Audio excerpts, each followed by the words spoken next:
Have you ever wondered what it takes to successfully raise money? I have worked with hundreds of capital campaigns across dozens of industries, and I'm here to share with you proven methods for raising money in record time and at the lowest cost, while also obtaining capital at the lowest price. My name is Karl Dakin, and welcome to Motivated Money. Hello, this is Karl Dakin with the Motivated Money podcast.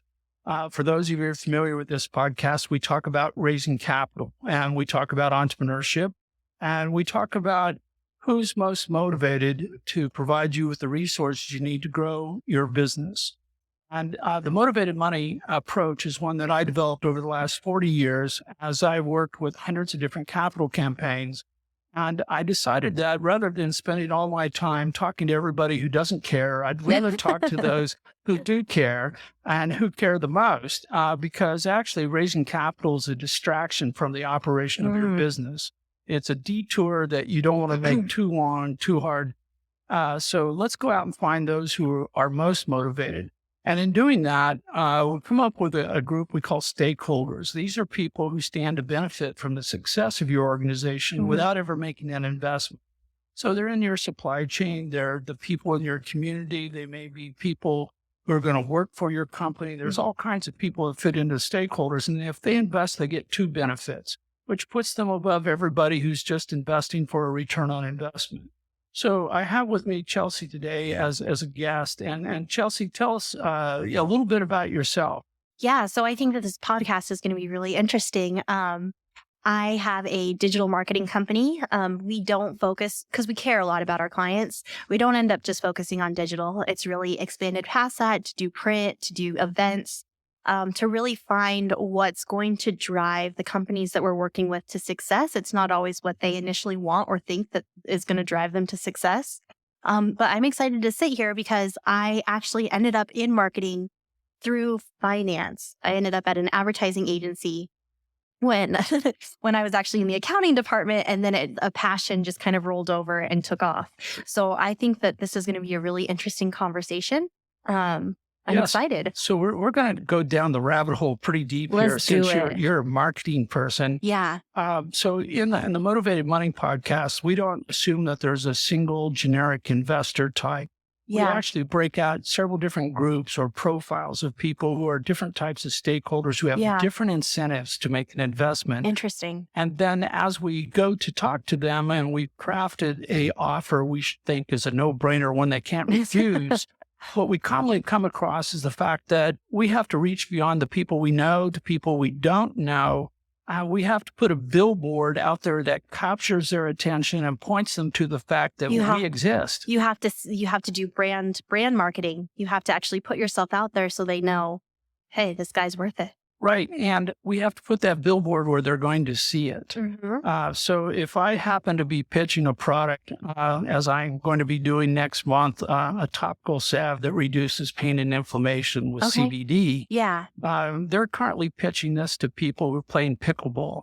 As it turns out, that pickleball is a fastest growing sport in the United States.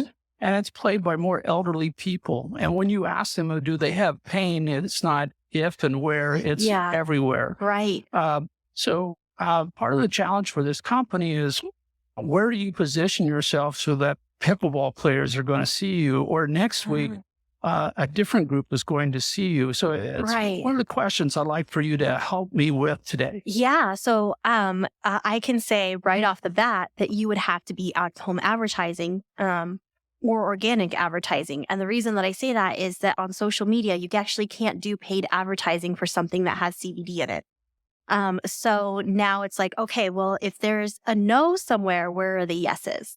And then it would be there's a lot of cool things out there. There's digital mobile billboards. So mobile billboards that actually drive location areas. So you might find a place where a good percentage of your population is, and do a digital billboard with maybe some movement on it that they see.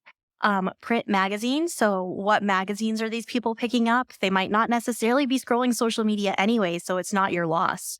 But like, what magazines are these people picking up? Where you really have to research the hobby and you have to see where are these hobbyists at. And then it's putting your billboard up above a pickleboard court or close to it, or putting it next to where they're buying their supplies. So just stuff like that. It's doing deep diving into the market research. You're lucky because you know exactly who you want to be in front of. So now it's just finding where their eyeballs are and getting right in front of them. Yeah, so you use the term organic marketing, and this is one that people listening to this show may not be familiar with. Can you give us some background on that? Yeah, so there's a big difference between paid and organic. Organic is more posting on social media or doing things that you're not actually paying for. So advertising is almost always paid, right? Whether you're running an advertisement on social media, whether you're paying for that billboard, whether you're paying for that spot in that magazine, even classified is really paid. Organic is more of a natural word of mouth, social media. My buddy just told me that this is a really great product, or even like an influencer. Like, I would say organic would even be like, hey, get a discount for recommending us, or anything kind of in that realm. Right. So now we're outside of paid advertising. We're trying to get everybody to talk about us. Yeah. And this is what I guess you would also call viral marketing. Or okay. Yeah. And what do you need to put into that message in order to get someone to pass the baton from one person to another? You have to make them fall in love with it. Okay. And let's Yeah, elaborate on so that. it goes into branding for sure, right? Like, if you have, this sounds silly, but like if you have ugly branding, it's not going to be as likely that they just like pass it. You have to almost like amp them up around it and make it so that your branding is so beautiful that they feel like they're holding the best of the best. So I feel like it starts there. And then whether it's, like a discount, like you get a discount if you gift it to your friend, or maybe a free gift. I think what's brilliant is like the way Estee Lauder does their purchase our stuff and get a free gift with it. So do maybe a free gift so that everybody has an incentive to try it the first time. All of that can be done. Yeah. So when I work with businesses that are anticipating doing a crowdfunding campaign, this is more focused at customers rather than other parts of the world. And part of what we're trying to do there is to basically make marketing our primary objective of the capital campaign, with raising money a secondary thing. But using coupons is a very common way of trying to give instant value to that person so they get some instant gratification. And amongst those coupons, we sometimes split those into coupons you can use and only coupons your friends and family can use. And I am sometimes, this might go against kind of what you're saying, but sometimes I'm on the fence with coupons. Because I feel like if you're trying to establish, and it depends on your brand and what you want your brand personality to be, right? So Louis Vuitton never runs a discount on their stuff. You cannot find a discount at Louis Vuitton because it's high end and you want to have that. So you have to look at, where is my brand positioning? Do I want to be something that's like easily discounted, and maybe your demographic likes a good discount? I'm going to just swerve here, and I've used this example a couple times this morning. I recently was working with a med spa that's in a small town in South Carolina. They're in a very affluent area. We were running ad after ad after ad for a discount on services in their med spa, right? These are all retired women. They all have a lot of money. You would think that they just all are going to flood the door for some discounted Botox. It wasn't breaking that barrier. So what we had to do is we had to call companies in the area and say, hey, I have this company that I'm working with. And it started with me saying, is there a way that we can switch customers, right? Like your customers get a discount, we get a discount. Well, I get on the phone with them and they say to me, hey, these women already have their go-tos. They already have the person that they want to work with. They don't want to be disloyal. You have to show them what you have that's different that you can offer. You can't show them what you have is the same, even at a discounted rate. Then it came to the point that these people that would be coming to this med spa are so well off that they don't really care about the discount. The discount doesn't mean anything to them. What they want is a fast appointment. So sometimes we think like the discount is really like that golden nugget, but sometimes it's something different. Like, what am I getting out of this that I can't get out of it somewhere else? No, I think you're keen in on a very important thing. A lot of times when we're doing capital campaigns, people go, hey, invest in me. I'm going to get a rate of return to you of 5, 10, 20% per year. Mm-hmm. And I keep trying to point out to them that the other 100,000 businesses also raising capital are offering them almost an identical offering. Yes. What makes you stand out? Yeah. What makes you stand out? Yeah. And they don't have anything. Right. And as much as they're unique, the owner's unique, everything's unique about them. Yeah. From the perception of the investor, they're all the same. And that's kind of how marketing is in general. In business, it doesn't matter, like you say, whether they're coming through for the pitch for the capital gains, or they're coming through and they're trying to pitch an audience on social media.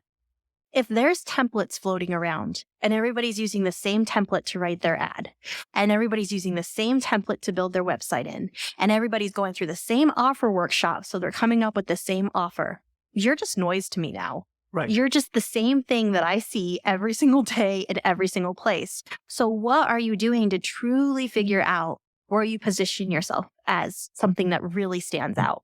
Right. And the last podcast, we were talking about how to differentiate nuts and bolts company. Yeah. Because it's like a worst case scenario. You're in a mandated old industry where you can't change anything. Yeah. So we were talking about pairing with a charity where a certain percentage of the money goes to the charity. Yeah. But it is a requirement. You have to gain their attention, but you also have to be in their zone of self-interest. Yes. So we use coupons sometimes. Yeah. I'm glad you pointed out that it doesn't work everywhere all the time. Yeah. And if it isn't going to work, and you should know in advance, you should do some market testing. And again, it seems silly, but I talked to entrepreneurs and I said, we're going to do basic marketing here. Yeah. And they're going, what do you mean? I said, I'm not going to sell anything that somebody won't buy. Yeah. And I want to find out what's going to drive them to make the purchase decision, in this case, an investment. Yeah. What is that?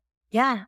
And some people don't necessarily, and this is a unique conversation. A lot of times I work with people that don't have the budget to do the testing, right? So maybe they invested a little bit of money in something that told them try these templates out. They invested a little bit of money in something else that they heard that it was going to work, but they don't necessarily have the budget to do that testing.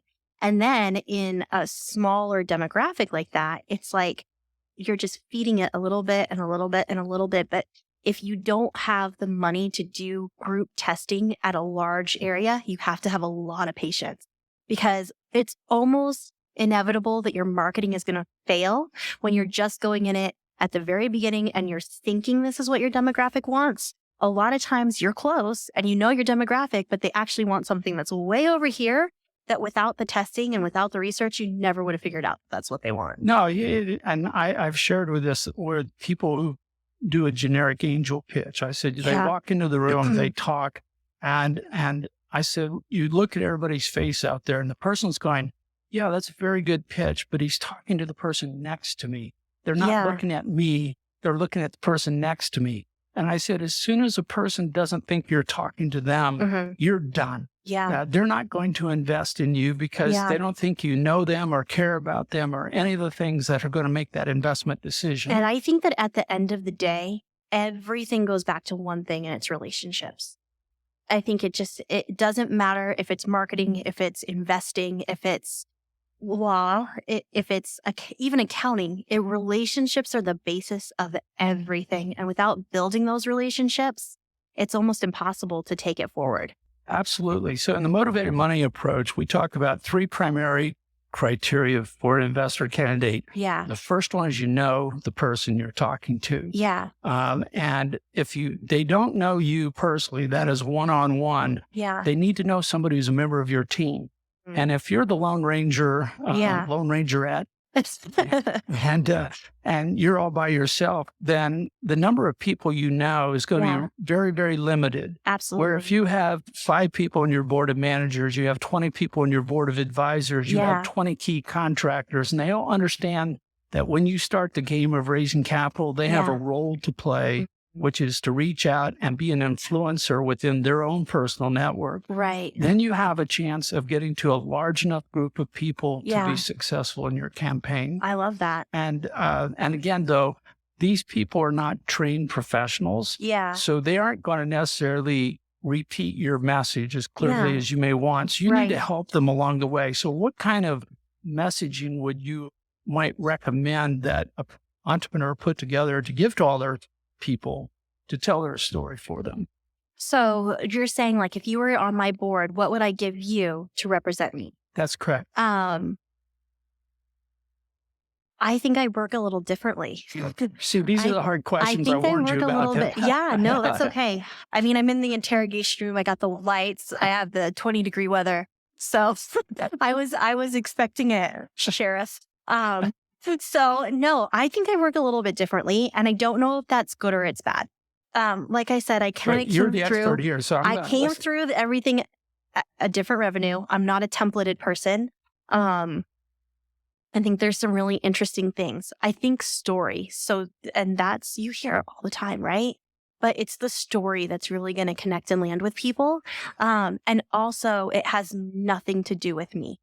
It has nothing to do with me. So what I'm giving you is way more about the person that you're talking to than it is about me. Right. Yeah, so everybody listening, we just reached 100% congruity here. In the motivated money approach, step 8 is telling your story as their story. Oh, that's funny. So that after you've finished figuring out who you are and why you're bringing benefit to the person, relatable, you have to fit it into how it's going to help them achieve their goals and their mission. And if you cannot tell it in their words, then you still aren't where you need to be. And you want to evoke emotion. Yes, absolutely. You know, there is definitely emotion behind it. Like I have been there. Like, and you can still evoke emotion. Like, hey, like I just picture like somebody like miserable on the pickleball court and they like rub it on, and now all of a sudden it's like they're swinging like there's no tomorrow, right? Like I was there. I created this. I invested in this because I wanted my A game on the pickleball court. Come play me, right? So yeah. Yeah. Yeah. And then that's one of the ways of telling the stories, testimonials. Yeah. Getting a customer who's so totally over the board, happy with who you are and what you're selling, that they're going to share their story with anyone who's in a similar position. But you're now telling it from the standpoint of the customer. The customer doesn't care what the ingredients are in the package, and they don't care, how many hours you slaved in the formulation of this, or the fact that your lab looks like Dr. Jekyll's lab or something. They want to know that the pain disappeared. Well, okay, so there is some caveats to that, right? One, we're living in such a busy world that how do I know your testimonials are true, right? Yeah. So you have to really like make sure that your testimonials are very genuine. And 2, behind the scenes, if your brand has a story of like how it came into play, or maybe your stuff does look like Dr. Jekyll's laboratory, like you can show clips of that because people will connect with where it's coming from. So it's okay to layer the elements, but forward facing, that's where it has nothing. Like at the end of the day, it's only about what you can do for them. Right. Yeah. So, we sometimes call this the backstory. Yeah. That if you're investing in a business, you're investing beyond the product. Right. You're investing in the team. You're investing in why that company exists. Yep.